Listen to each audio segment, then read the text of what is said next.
The Honourable Chris Finlayson. Mr Speaker, the thoughts of all of us with the people of Christchurch. It's so frustrating that so many people's properties have suffered further damage. Many people are back to square one and are now faced with the task of cleaning up and starting all over again. Once again, we witness the courage of the people of Christchurch and Littleton.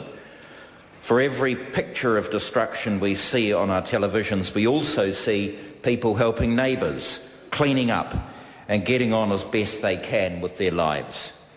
Unfortunately, both cathedrals and the Arts Centre have sustained more damage this week, and very, very sadly, the Time Ball station is in total ruins. Some people working on heritage buildings were injured on Monday, and we're all very, very grateful that no one was killed. This government is 100% committed to Christchurch, and on top of the billions we've committed to rebuilding it, it too will benefit from the plans laid out in Budget 211 for a strong, growing economy, a return to surplus and getting on top of national debt. The Prime Minister and Deputy Prime Minister are tackling the serious issues of our times facing our country, and these are indeed serious times. But wherever we look, it seems some parties just aren't interested in grappling with these serious issues. Former Justice Minister Annette King was last seen engaging in what young folk call a flame war with New Zealand's top blogger David Farrar. The MP for Hutt South is currently training for a cycle race against another blogger. And this followed a war of words last year between senior Labour and Green MPs about who unfriended whom on Facebook.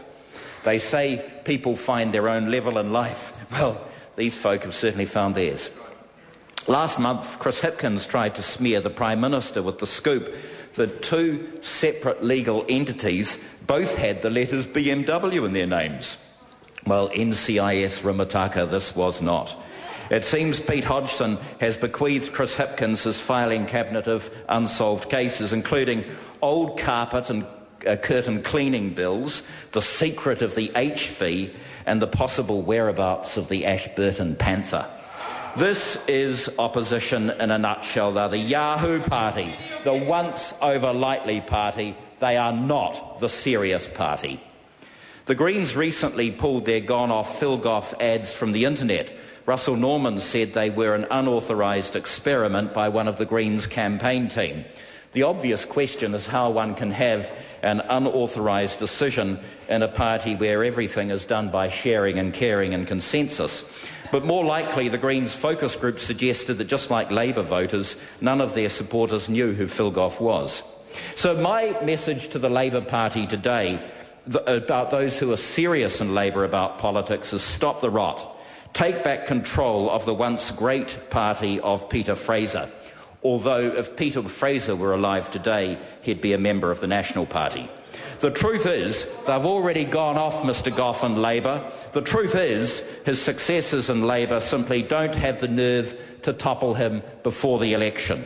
Safe in their high places on the list, they're happy to see people like my friend Mrs Chadwick at number 35 take the fall when the votes are counted. Mr Speaker, to paraphrase John Milton's Paradise Lost, Mr Robertson, Mr Cunliffe and Mr Jones have decided they would rather rule in opposition than serve in government. The Honourable Marion